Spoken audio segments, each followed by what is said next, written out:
In this video, I want to talk about the art of subtraction. When we talk about art, we often think about people painting. We don't necessarily always think about performing arts, or indeed, that worked well, didn't it? Photography as art, but it is art. There are differences between these arts. Let's take the painting idea. You start with perhaps an idea, but you start the painting with a blank piece of paper, or a blank canvas, as we often call it. And then you begin adding paint to that canvas, or perhaps you add lines to it first and then you paint in the bits. I'm no artist, you can probably tell. But the fact is that we start with something that effectively is nothing. It's a blank sheet, yet with this, we start with that. That is our blank canvas, but it's not blank, is it? It's anything but blank. I mean, it's there.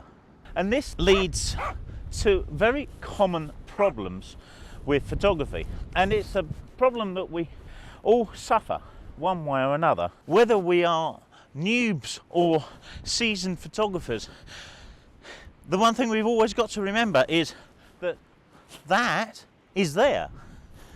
And our job is to take what we see and put it into the realms of a frame, whether it's on a screen or whether it's in print, and make the viewer look at that and have the same kind of emotions that we are either experiencing ourselves now or we intend the viewer to experience later. And that is in itself an art, but the difference is what we need to do here is simplify a scene, whereas an artist needs to create the scene in the first place. There's a big difference. The artist with a paintbrush is adding stuff, and as a photographer, we need to take it away. Taking stuff out of an image can be as simple as just moving the camera so it no longer kind of creeps in from an edge, or it can mean completely changing your composition. It might mean changing lens. Long lens on here. I've been shooting some long stuff already this morning. And what I've been doing this morning with the long lens is being very, very selective in what I include in a frame.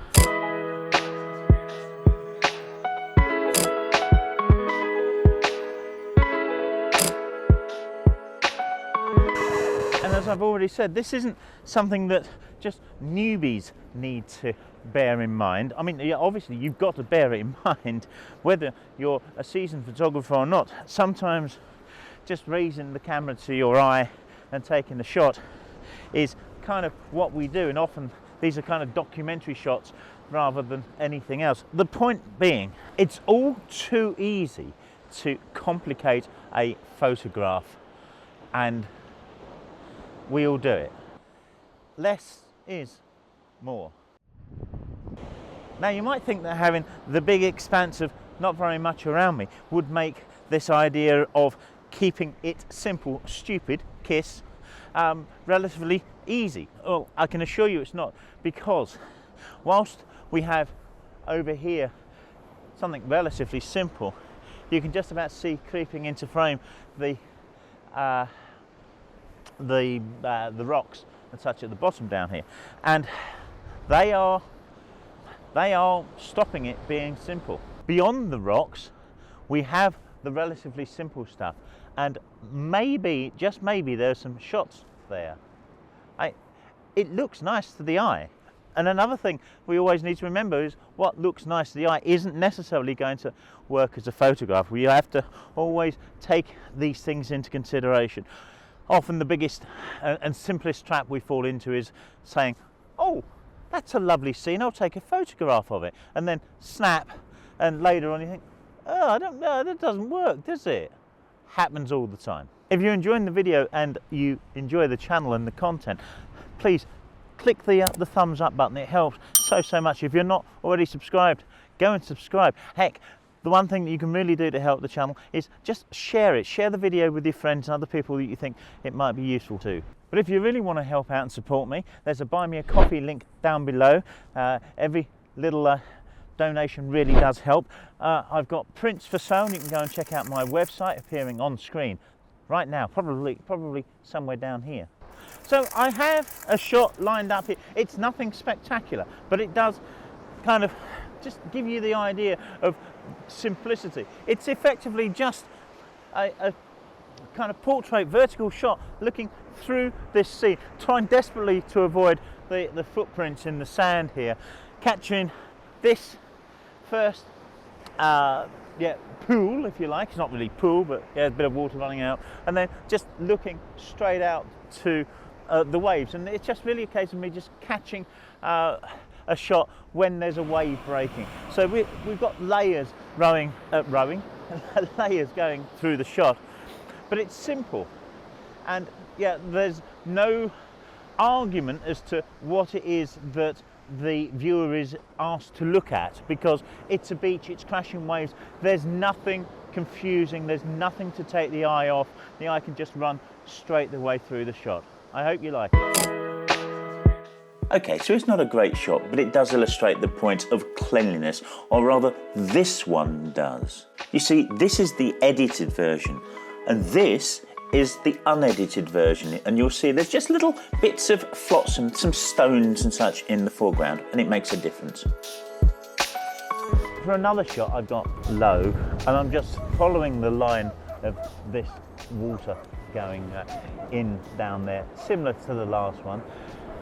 One of the things that will add a level of confusion and a messiness to a shot are footprints, and there's quite a number of them ahead of me. I don't know how many of them I'm going to particularly see when I'm low, because I haven't really zoomed in and such. I don't know how bad it is, but I may have to clean those up in post-production. I don't like doing a lot of that, but yeah, if I have to, then I will.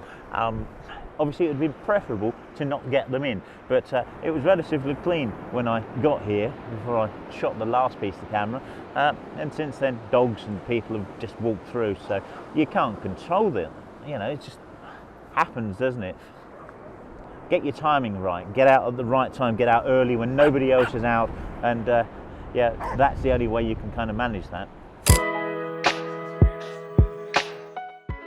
Having edited the other one, I decided to leave this alone.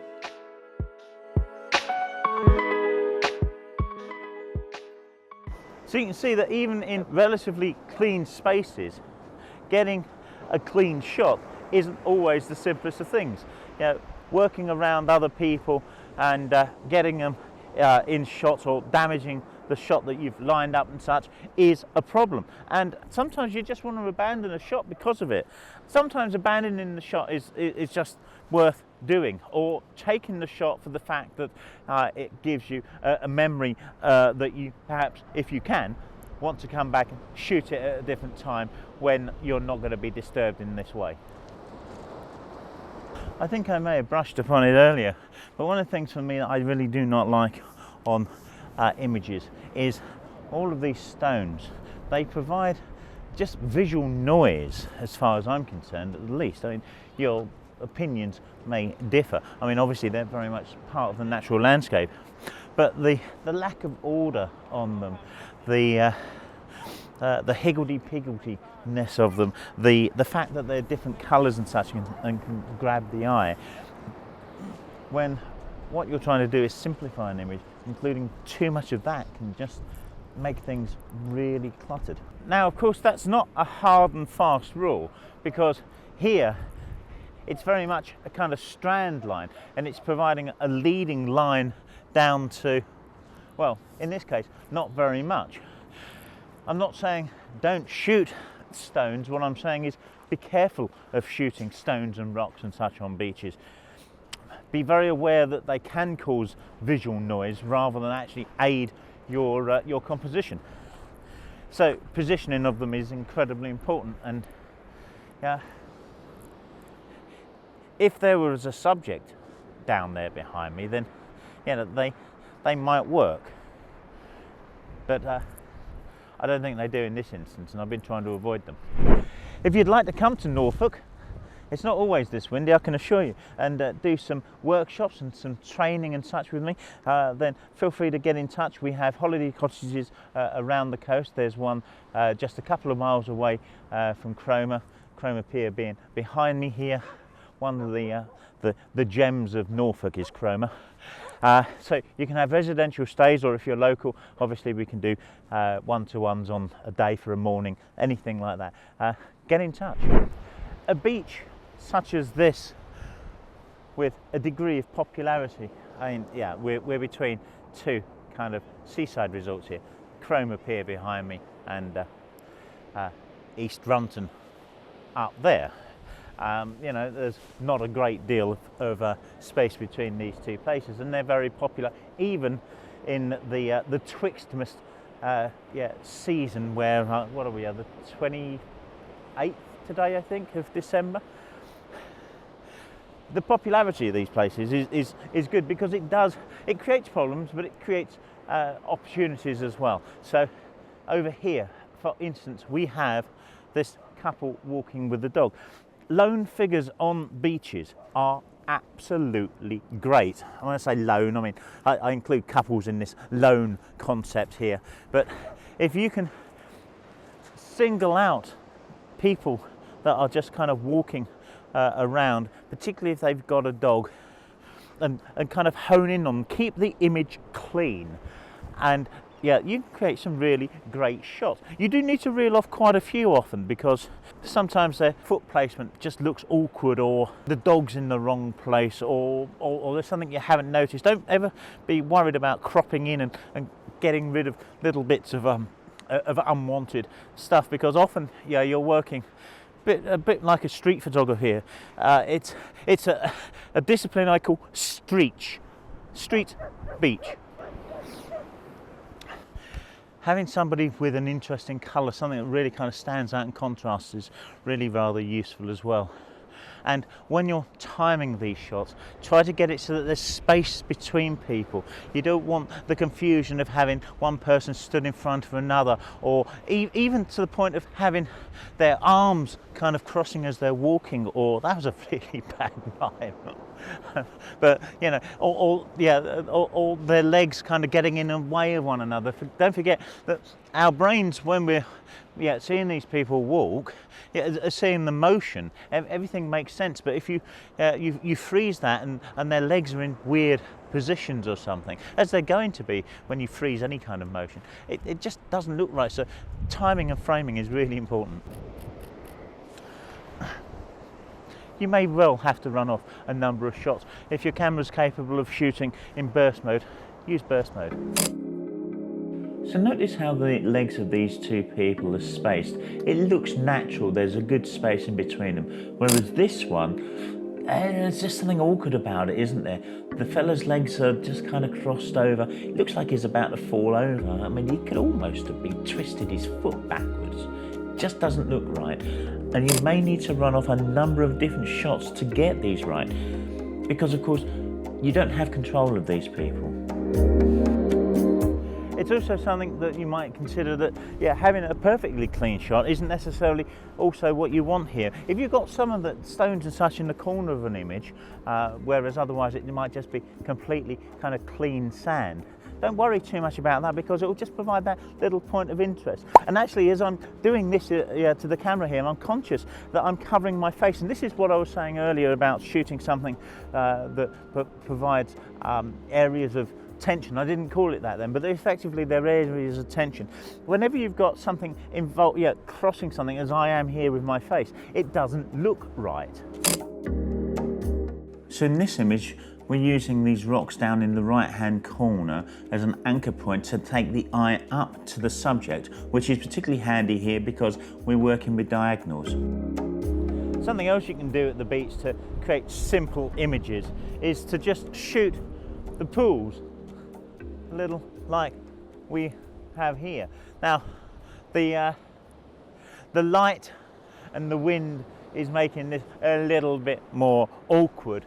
And you see there's cloud up there. I'm hoping that will clear in a minute, but I've got a couple of shots already. But you can see I've got a filter on here along with a polarizer.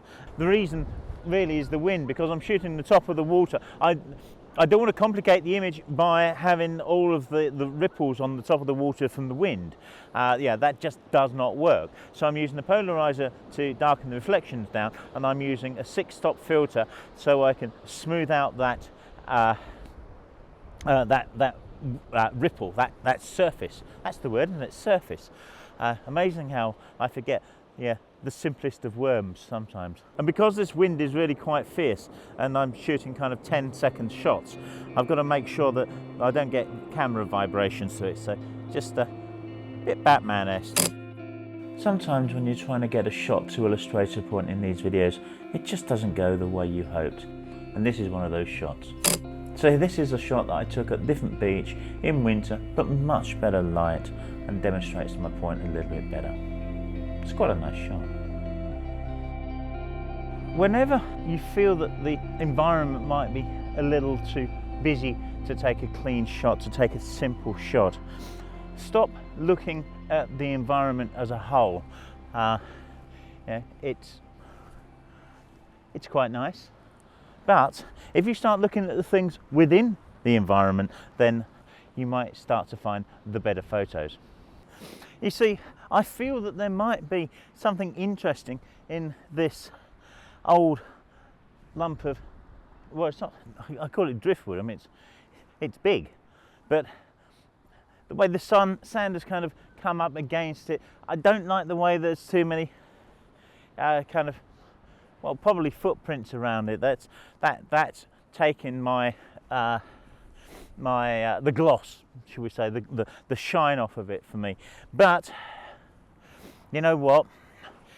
If that were used as a shot kind of here, not sure the angle yet, looking down with this being the subject, probably as a moody black and white, I think that might work.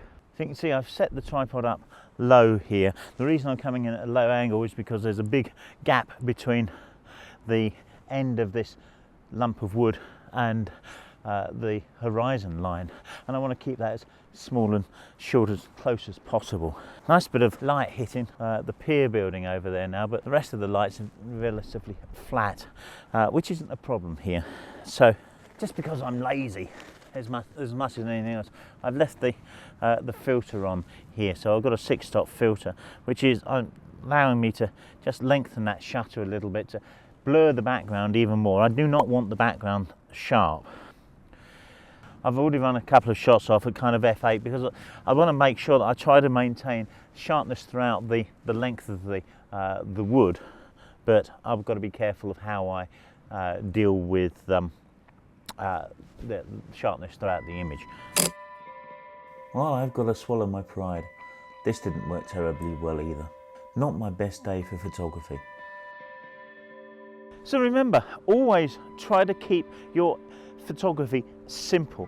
The more you complicate it, the more someone will just scroll by it if you're putting it on social media, or the more someone will ignore it if it's in a gallery. I mean, not that it's going to get in a gallery if it's complicated and no one wants to look at it. You know, the whole point is, a lot of us are taking photos just for ourselves, and that's fine. But if you're trying to improve, if you're trying to get better and better and better, the one simple thing that will help you along the way is simplifying those shots. I'll leave you with a few more shots from the coast, the beach, maybe not necessarily from this particular visit, but there'll be a few more simple shots coming up, and we'll see you on the next one. Yeah, there'll be some other videos at the end as well, which probably you'll find useful also. You take care. See you soon.